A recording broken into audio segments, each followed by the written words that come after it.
Aujourd'hui dans cette vidéo, on va montrer comment on installe un parquet flottant dans un abri de jardin. Ce qui peut remplacer éventuellement l'installation d'un plancher, puisqu'on va installer le parquet flottant sur un isolant directement.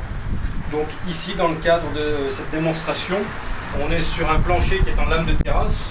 On voit d'ailleurs le jour à travers. Et ça pourrait être éventuellement une dalle en béton, par exemple. Pourquoi mettre un parquet flottant dans un abri de jardin?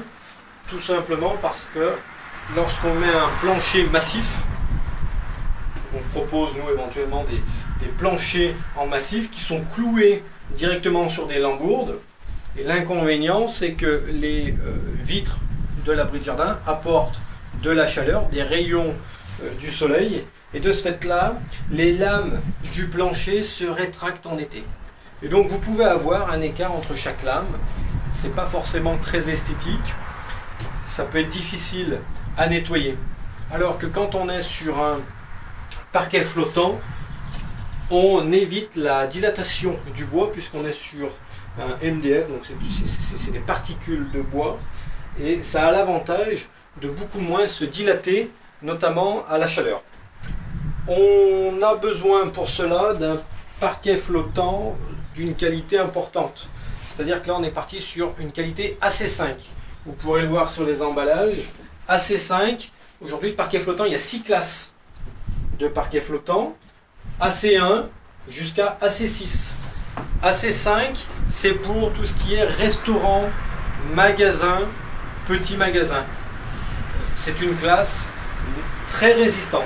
Et la classe qui est supérieure, AC6, c'est destiné aux supermarchés pour passer avec les chariots et les aéroports. Donc c'est vraiment une classe très spécifique. Donc là, AC5, on est quasiment sur le plus haut de gamme qui existe. On a besoin d'avoir cette classification parce que dans un abri de jardin, on va avoir des outils qui vont être coupants. Il va y avoir de la terre, des cailloux. Et puis on peut avoir quand même un petit peu d'humidité et une variation de température assez importante. 0 degré en hiver jusqu'à plus 40 en plein été. Donc il faut absolument partir sur un parquet flottant de qualité. On a fait le choix de 2 couleurs. On a une couleur qui ressemble à du chêne plutôt clair, assez passe-partout. Et on a également une couleur grise, gris clair. C'est exactement les mêmes qualités, c'est la couleur qui change. Cette couleur-là est bien entendu adaptée avec les plinthes. C'est-à-dire que les plinthes que nous fournissons sont de la même couleur que le parquet qu'on vous propose.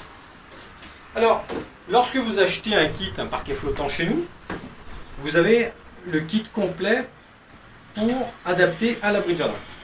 On retrouve dans notre kit plusieurs éléments. On va retrouver un polyane de 20 mètres carrés. Donc c'est une bâche assez épaisse qui évite à l'humidité de votre dalle de remonter dans l'abri de jardin et au contact du parquet flottant. On retrouve également un nez de marche. Donc là, c'est pour venir devant la porte, un nez de marche en aluminium qui mesure 2 mètres qu'il faudra redécouper. On trouve un kit de montage avec une cale à frapper et des calages. On a une cartouche de colle pour coller les plinthes. Nous avons naturellement les paquets de parquet. Nous avons des plinthes qui seront à redécouper et à coller au mur. Et on va avoir également un isolant de 20 mm qui va avoir un rôle thermique et aussi avoir un rôle pour rattraper les irrégularités de la dalle béton ou éventuellement du plancher bois. Pour installer notre parquet flottant, on va avoir besoin de quelques outils. Des outils assez simples. On va avoir besoin d'une visseuse. Tout simplement, on va avoir besoin de démonter peut-être le cadre de l'abri de jardin s'il a déjà été monté. On va avoir besoin d'un pistolet à colle. On va avoir besoin d'un cutter, d'un crayon, d'un mètre, une scie à onglet ou éventuellement une scie sauteuse et une scie circulaire ou une scie sauteuse. Au niveau de la préparation, Si l'abri jardin a déjà été installé et terminé, il faut qu'on renlève ici nos lames anti-tempête qui sont butées contre le sol et qui nous gênent car nous on va venir monter légèrement notre niveau. Donc on va les démonter, on les réinstallera après et on sera obligé de les recouper. Donc on enlève les 4 angles.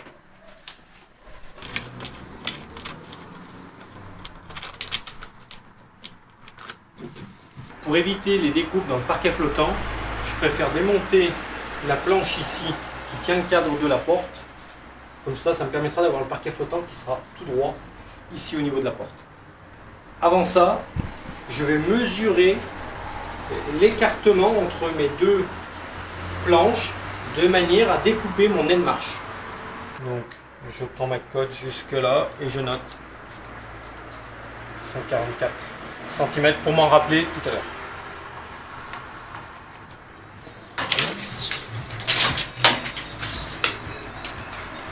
Et maintenant, je démonte.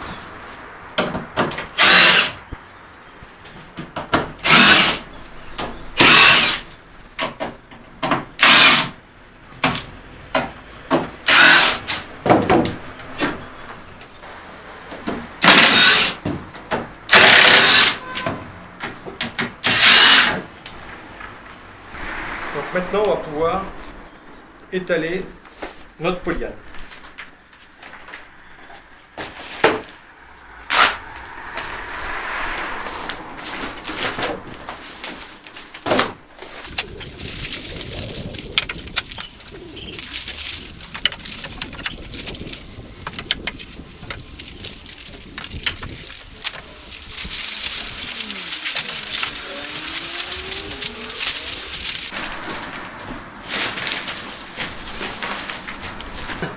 On n'hésite pas à le faire remonter sur les côtés. Si jamais vous avez un grand abri de jardin, si vous avez un raccord à faire, essayez de faire chevaucher les deux feuilles de polyane avec un recouvrement de au moins 20 cm.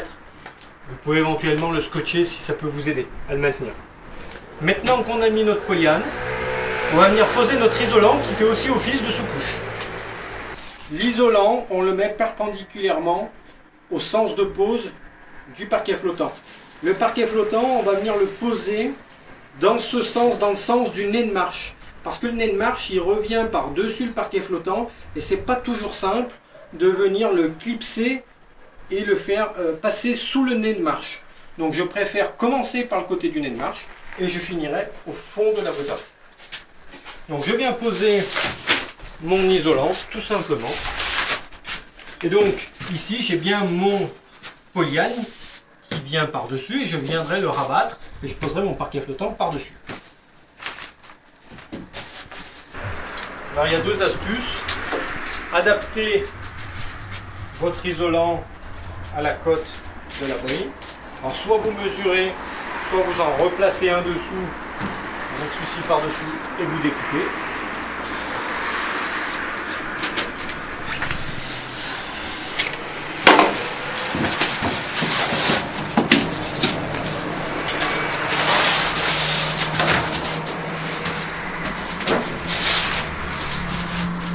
Si tout s'est bien passé, il rentre.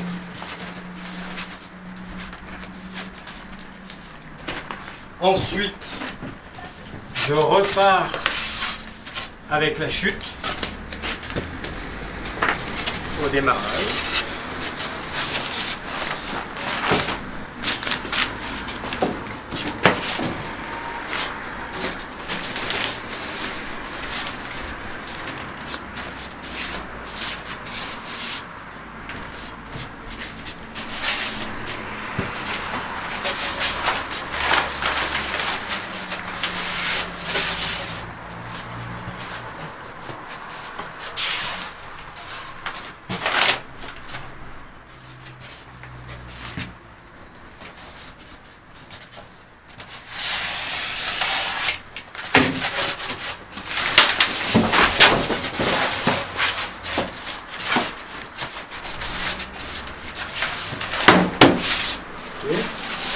Toujours pareil, je récupère la chute, je la mets ici. L'avantage de cette sous-couche, qui est un petit peu épaisse, elle est quand même résistante. C'est-à-dire que là, si je mets tout mon poids, ça ne marque pas. Par contre, s'il y avait un caillou ou un défaut dans la dalle, ça viendrait absorber, si j'appuie vraiment juste avec le doigt, ça viendrait absorber le défaut.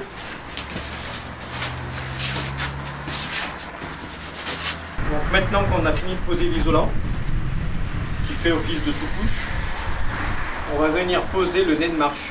Donc le nez de marche, on avait pris la cote tout à l'heure, donc je vais couper mon nez de marche de suite et je vais pouvoir attaquer le parquet flottant. On laisse bien le polyane remonter dessus et on le replie et on viendra mettre le parquet flottant par-dessus.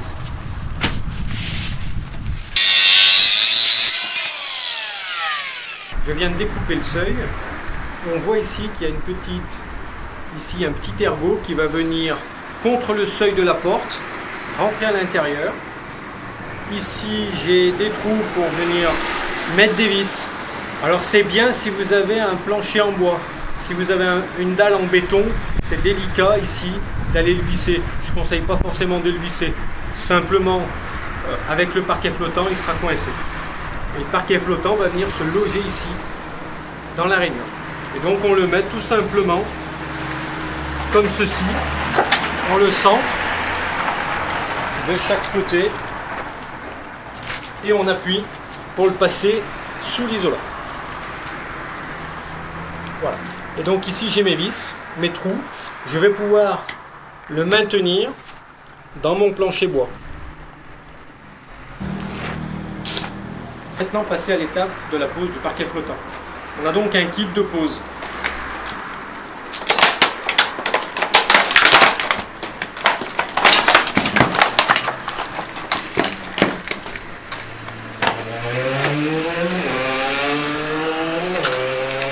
Nous avons dans ce kit de pose des cales à venir mettre en périphérie du parquet flottant. Il faut savoir qu'il faut laisser sur un parquet flottant, la règle c'est 1 mm par mètre. Donc si vous avez un abri de jardin qui fait 5 mètres de long, il faut laisser 5 mm de chaque côté. Nous là, l'abri de jardin est relativement petit, et je vais mettre le minimum, je vais quand même mettre 5 mm. Les cales, c'est 2 pièces ici, coniques. Plus je les rapproche comme ça, plus ça me fait une cale épaisse. Nous on va mettre le minimum c'est comme ça. Et je viens en mettre une sur le côté, ici et ici. Je peux préparer d'avance mes futures cales, j'aurai à la rangée d'après.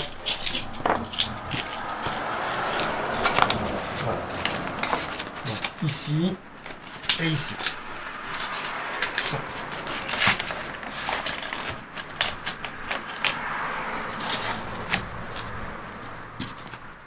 Astuce. Une astuce pour le premier rang.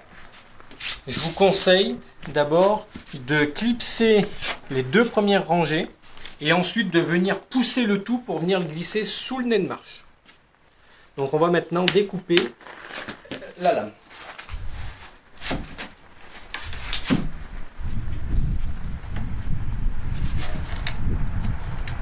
Donc soit vous remettez une planche par-dessus l'autre et vous tracez ici, ça vous donne l'emplacement où il faut découper.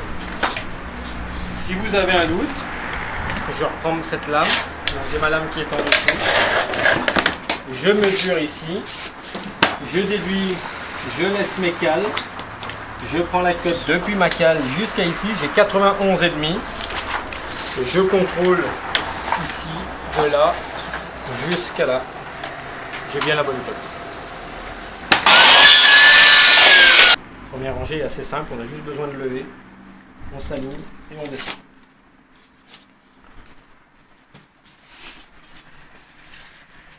Je conseille de faire 2 rangées. La chute avec laquelle on a fini, à partir du moment où la dimension de cette chute elle est plus grande que 2 fois la largeur, on la réutilise. Parce qu'il faut que les joints, au minimum, ils soient décalés de 2 fois la largeur pour que ça soit esthétique. Si vous faites l'autre accord ici, c'est pas joli. Si vous le faites décaler au moins de 2 fois cette dimension, c'est bon.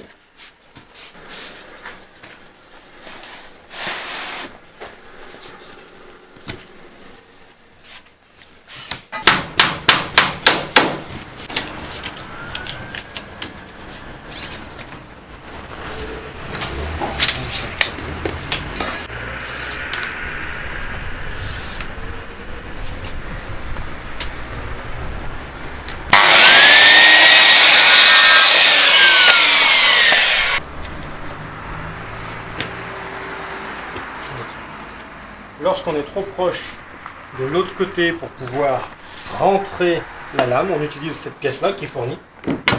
On la plaque comme ça, et avec le marteau, je fais appui ici pour bien aligner. Et donc là, une fois que j'ai fait les deux rangées, je vais mettre ma cale ici. Je vais mettre une cale de chaque côté. Et je viens passer mon parquet sous le seuil.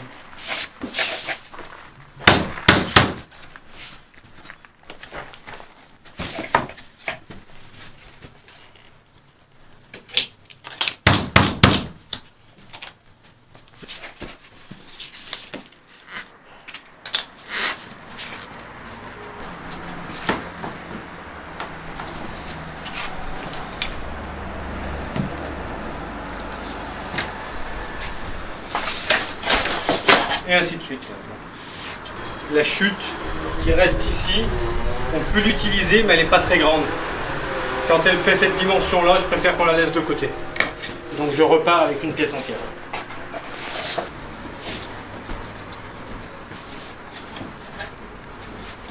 Ce parquet flottant, vous pourrez le constater, il est très lourd. Il a une densité très importante. C'est un parquet flottant qui est fabriqué en France. Et à la différence des parquets flottants qu'on peut trouver dans le commerce, on a une densité qui fait 150 kg de plus du mètre cube que ce qu'on peut trouver dans le commerce. Donc ici on constate, j'ai fait exprès pour la vidéo, de montrer qu'on a ici un raccord et là on a un raccord qui est quand même assez proche. Je l'ai installé pour pouvoir avoir ma découpe. Je vais maintenant le renlever, utiliser la chute que j'ai eue pour la mettre à la place. Et donc cette rangée là, je la mettrai juste après.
Lorsque le polyane il est plus grand, ici, c'est bien de le rabattre et de le faire passer sous le parquet flottant. Ça évite qu'il vous gêne. Plutôt que de le couper à ras, c'est bien de l'envelopper.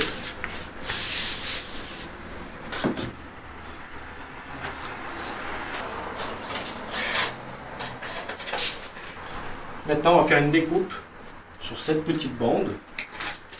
Donc, on prend la cote aux deux extrémités, tout en laissant une marge derrière de au moins 5 mm. Donc là j'ai 11 et je vais tracer à 10,5.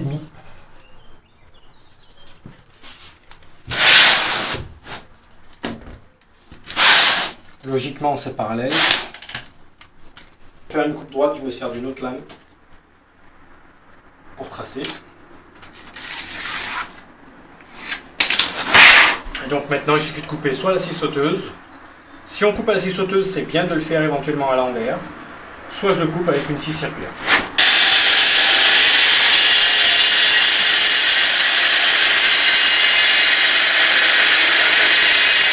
On rabat bien le plastique que je viens mettre ici ma lame. Voilà. Je laisse ici une cale. Pour bien le faire rentrer.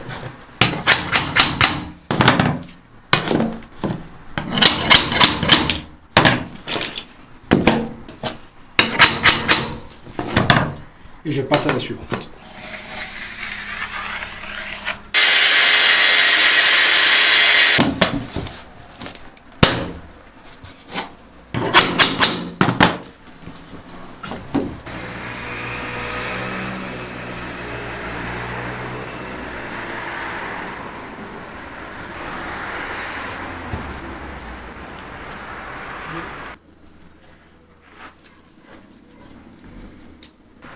Maintenant qu'on a fini de poser le parquet flottant, on peut enlever toutes les cales. On va maintenant redécouper les planches qu'on avait découpées de la porte.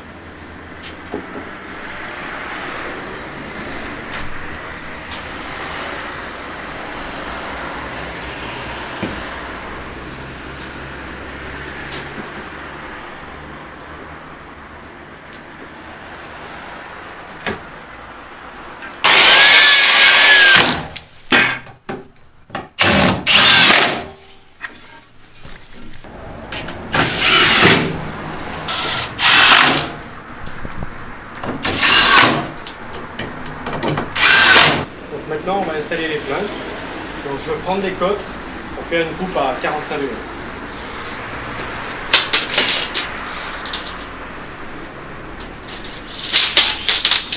« 223 ».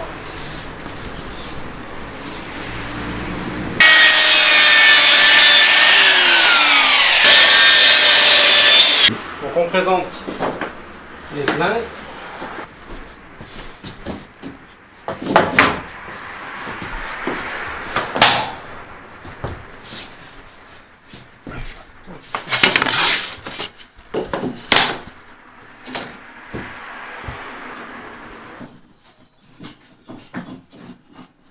Une fois que j'ai positionné mes plaintes, que j'ai contrôlé que mes coupes étaient bien à 45 degrés, que la jonction était belle, je les colle. Donc je fais ici, je viens faire du point de colle tous les 30 cm environ, et ensuite je viens les plaquer au mur. Tout simplement.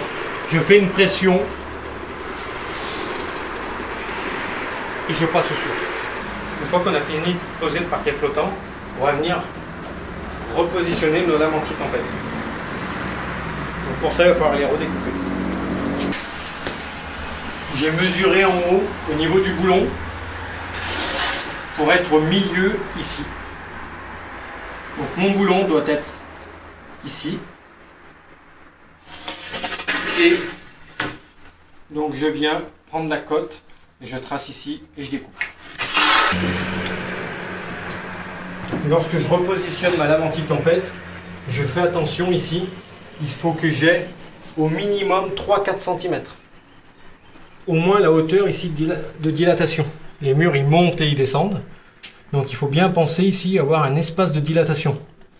Si vous voyez que la lame anti-tempête vient buter sur le toit, il faut la redémonter et la redécouper un petit peu. Une fois que j'ai passé mon boulon en partie basse, je le remets en partie haute. Je le guide ici. Je le remets en partie haute. La rondelle. Mon écrou.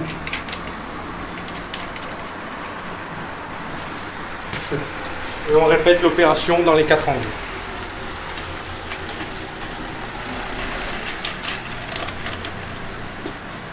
Et je ne serre surtout pas. Voilà. On a une autre vidéo qui explique exactement les lames anti-tempête. Voilà. L'opération du parquet flottant est terminée. On a un abri de jardin qui est esthétiquement joli, qui va moins travailler qu'un plancher bois. Ça isole du sol. Et on peut maintenant mettre nos outils en toute tranquillité. Merci de nous avoir suivis et je vous dis à très bientôt.